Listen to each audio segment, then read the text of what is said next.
ఉద్దేశపూర్వకంగా పథక రచన చేసి హత్యలకు పాల్పడుతున్న ఆర్ఎంపీ డాక్టర్ పెనుమళ్ల ప్రసాదుపై చర్యలు తీసుకోవాలని డైరీ ఫార్మ్ సెంటర్కు చెందిన గుర్రం రాజేశ్వరి సోమవారం జిల్లా కలెక్టర్కు వినతి పత్రం అందజేశారు. అనంతరం ఆమె మాట్లాడుతూ ఇటీవల కాలంగా డైరీ ఫార్మ్లో పెనుమళ్ల ప్రసాద్ అనే వ్యక్తిపై జిల్లా కలెక్టర్కు, జిల్లా వైద్య ఆరోగ్యశాఖ అధికారికి ఫిర్యాదు చేయడం జరిగిందని తెలిపారు. ఈ సందర్భంగా జిల్లా కలెక్టర్ కార్యాలయ ప్రాంగణంలో మీడియాతో మాట్లాడుతూ పెనుమళ్ల ప్రసాదు అనే వ్యక్తి ఆర్ఎంపీ డాక్టర్గా వైద్యం చేస్తూ డబ్బున్న కుటుంబాలను టార్గెట్ చేసుకుని ఆ ఇంటిలోని ఆడవాళ్లను మచ్చిక చేసుకుని మగవాళ్ల ప్రాణాలు తీసి అనంతరం ఆ కుటుంబాలను చిన్నాభిన్నం చేసి ఆస్తులను దోచేస్తున్నాడని ఆమె ఆరోపించారు. తన సోదరుడు గుడితూరి మునేశ్వరరావు 2020 సంవత్సరం జూలై 31 ఇలాగనే తప్పుడు వైద్యం చేసి ప్రాణాలు తీసేరని, అనంతరం మునీశ్వరరావు భార్యను లోంగ తీసుకుని ఆస్తులను కాజేయడానికి ప్రయత్నం చేస్తున్నట్లు ఆమె పేర్కొన్నారు.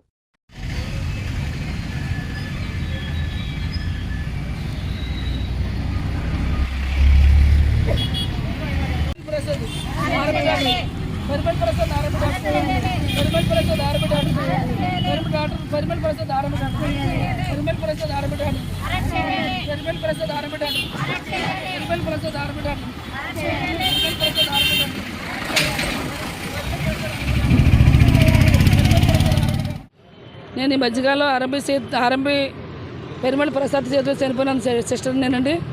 అయితే అతను మెయిన్ ఏంటంటే ఆర్ఎంపీ అనే వయసు పేరుతో ఉంటూ ఎంతోమందిని చంపివేస్తూ ఆ యొక్క ఆడవాళ్ళతో అతను అక్రమ సంబంధాలు పెట్టుకుంటూ మత్తు పదార్థాలు అమ్ముతూ ఆయన మొత్తం దందాగిరి సెటిల్మెంట్ చేస్తూ ఈ యొక్క డబ్బు సంపాదనతో అక్కడ సెటిల్మెంట్ బయటకు రానివ్వకుండా మేము ఇంతకుముందు కూడా 22వ తారీఖు కూడా మేము పెట్టామండి. 2022 కూడా మేము కేసు పెట్టాము ఈయన మీద. అప్పుడు కూడా కేసు తీసుకోవాలని జరగలేదండి ఆయన మీద అండి. కేసు అంటూ పెట్టనవ్వట్లేదు. డబ్బులు ఇలాగ అక్రమంగా సంపాదిస్తూ డబ్బుతో ఏది కూడా రానివ్వకుండా ఆయన అక్కడికి మాఫీ చేసేయడం జరుగుతుందండి. ఇలా ఎంతమందిని చంపేస్తాడండి, ఇలా ఎంతమందిని చంపేస్తే కేసు పెట్టడం జరుగుతుందండి ఆయన మీదండి. ఇలా ఎన్ని కుటుంబాలు పాడైపోవాలండి, ఇలా ఎన్ని జీవితాలు పాడైపోవాలండి ఆయన మీద కేసు పెట్టాలంటేనండి. ఏది అతని మీద కేసు పెట్టాలని, అది అరెస్ట్ చేయాలని మేము కోరుతున్నామండి. ఎన్నో జీవితాలు ఈరోజు ఎంతో చిన్నబిడ్డల జీవితాలు నాశనం అయిపోయినాయండి. ఎంతోమంది, ఎందుకంటే ఈయన ఆడ మగ కూడా జరిగింది. డైరీ ఫార్మ్ సెంటర్లో సత్యవేనని ఆవిడ ఉందండి. ఆవిడతో కలిసి ఇతను ఆడ మగ తెలుసుకుంటూ డబ్బు సంపాదిస్తూ ఆవిడ కూడా, ఎందుకంటే ఎంతోమంది చిన్నపిల్లల జీవితాలని అక్కడ చిదివేయడం జరుగుతుందండి. వీళ్ళిద్దరూ చేస్తున్న ఆవిడ కూడానండి, మా ఒక్క అన్నయ్య గారు భార్య ఆవిడ ఇతనితో సంబంధం పెట్టుకుంటూ కలిసి చేస్తాం. ఆవిడ ఆర్ఎంపీ డాక్టర్, ఇతను ఆర్ఎంపీ డాక్టర్ అండి. కాబట్టి ఇది ఏదేమైనా సరే మీరు అక్కడ ఆ ఒక్క దందాగిరి, ఆ గోండాగిరి మీరు అక్కడ తప్పనిసరిగా మీరు అరెస్ట్ చేయాలని మేము కోరుతున్నామండి. వాళ్ళకి మొత్తం మీరు మాకు మాత్రం న్యాయం చేయాలి. చనిపోయిన వారికి ఆత్మలు శాంతి కలగాలని మేము కోరుకుంటున్నామండి. కుటుంబాలకు న్యాయం జరగాలని మేము కోరుకుంటున్నామండి. డబ్బులు ఇచ్చి అక్కడ ఏది కూడా బయట రాకుండా చేస్తున్నా ఎంతకాలం చేయగలుగుతాడు, ఇలా ఎంతమందిని చంపుతాడు. ఇది మాత్రం తప్పనిసరి ఇప్పుడే అతను అరెస్ట్ చేయాలండి. పెనుమళ్ల ప్రసాద్ అరెస్ట్ చేయాలని మేము కోరుతున్నామండి. తప్పనిసరి ఇప్పుడే అరెస్ట్ చేయాలండి.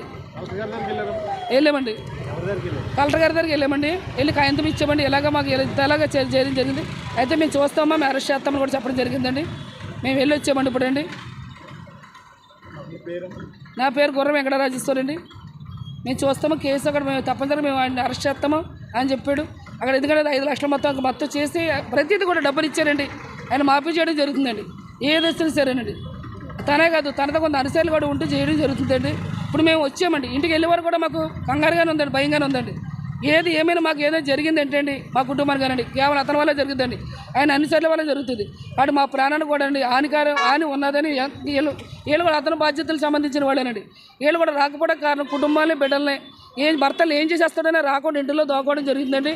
కాబట్టి ఏదైనా ఈ రోజు వచ్చారండి, వాళ్ళు తిరగలుగుతారు లేదా వాళ్ళే భయపడుతూ దాచుకునేవారుగా ఉన్నారండి. ఈ రోజు భయపడుతున్న వారు ఉన్నారు.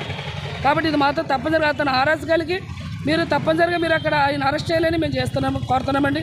ఆయన ఇలాగ అరెస్ట్ కలిగితే ఇంకెంతోమందిని చంపేస్తాడు. ఇప్పుడే మీరు ఆయన అరెస్ట్ చేయించాలండి. తప్పనిసరిగా అరెస్ట్ చేయించాలని మేము కోరుతున్నామండి ఆయన మాత్రమండి.